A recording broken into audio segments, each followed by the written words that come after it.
Kumusta kayong lahat mga taga-subaybay? Ah, Nakikiramay po ang buong sambayan ng Pilipino. Lalong-lalo na sa mga mahilig sa mga awitin,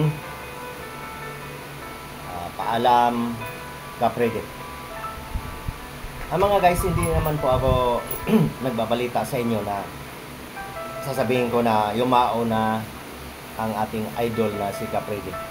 Kasi sa lahat ngayon may cellphone, alam na po ninyo, karamihan. Yumao po, ang idol ng bayan, Kaprede Aguilar. Ibig sabihin mga kaibigan, kaya ako makikisali sa kwento na ito. Ito kasi yung tao na nagbigay ng inspirasyon sa mga musika. Ako nakikita nyo dyan sa likuran ko. Ako rin ay nung panahon ng kasikatan ni Kaprede, 70s, nag-aral din ako mag-gitar. Kaso lang ay mahilig ako sa gitar, yung gitar hindi mahilig sa akin. Kaya kumbaga sa doon din ako kay Kaprede nagkuha ng mga idea kung paano kumanta. Kaya lang hindi ko po natutunan masyado yung paggigitar. Kaya po sa ngayon, mayroon po ako diyang mga kagamitan sa pagbablog. Mahilig kasi akong umawit. Kakaiba po ang mga diskarte ni Kaprede dito sa mga pinasikat niyang awitin. Ewan ko kung mayroon pang makakagaya sa kanya. Hindi naman lingid sa inyong kalaman, lahat ng mayroon ba siyang kanta na hindi niya kinumpos? Tatanungin ko kayo. Sa tingin ko lahat ng kanta niya siya ang gumawa. Saka magaling siya mag-gitar. Ibig sabihin mga kaibigan, ang ating idolo na Kaprede talagang hinangaan ng mga kahit sa ibang bansa. Dumadayo din siya dati ng mga concert. Pero ano talaga siya, mahal talaga niya ang Pilipinas.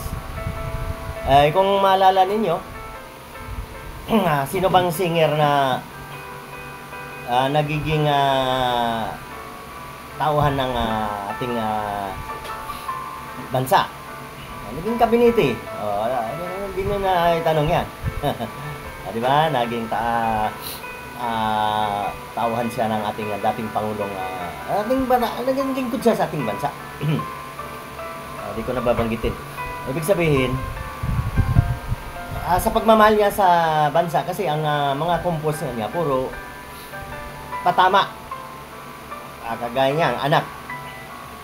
Sino bang hindi ba kayo pinanganak?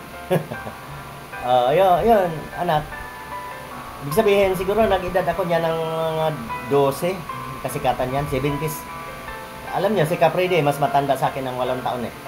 Ako, 64 na ako ngayon. Ibig sabihin, nung magbibinatilyo ako, siya kasikatan niya. Teka. Anong makukuha natin ng aral? Kasi alam niyo yung aking channel, hindi naman ako basta-basta dito nagbablog na wala tayong matutunan na aral.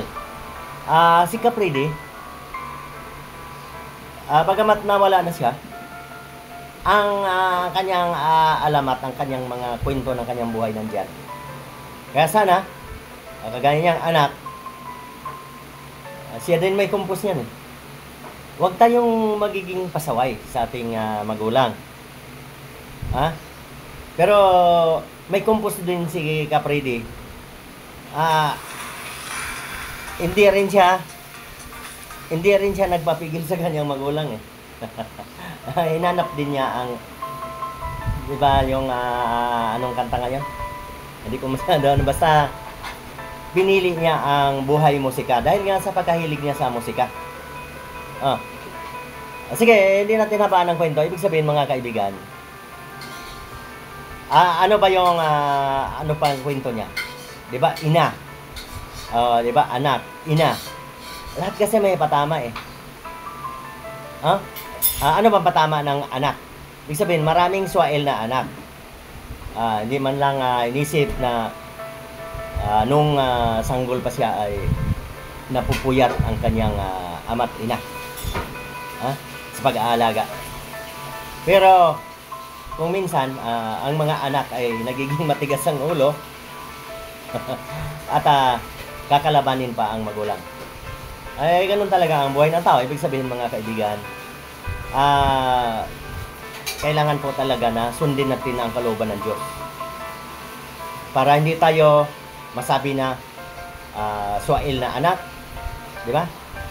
Ayun ang turo ng Diyos eh. Kailangan magalang ka, mabait ka. Pero sa panahon ngayon, alam niyo mga kaibigan, di ko naman nilalahat, maraming matitigas ang ulo ng anak. At marami ding matitigas ang ulo ng magulang. Kaya po, kung gusto natin na matupad yung kanta na anak, talagang susundin natin ang kagustuhan ng Diyos. Sana may makuha kayong aral mga kaibigan. Siguro magre-reel tayo ng mga awitin ng Capridi. Capridi, alam ko napasaya mo ang sangkatauhan sa iyong mga likhang awitin. Sana magiging masaya ka rin dyan sa kabilang buhay. Ingat po tayo palagi mga kababayan, mga tunay na Pilipino. Ay, hindi na ako magbanggit ng politika. Hindi ka sayang, hindi inabot ni Capridi yung kailan ba yun? Mag-uumpisa ng paglilitis. Hindi, bawal ang politika. Ay, kasi alam mo, si Capridi, ano yan eh. Alam nyo naman kung saan yan. Sa tunay na Pilipino yan. Hindi sa mga dayuhan o kakampi ng mga dayuhan. Ingat po tayo palagi. Patuloy lang sa mga pangarap.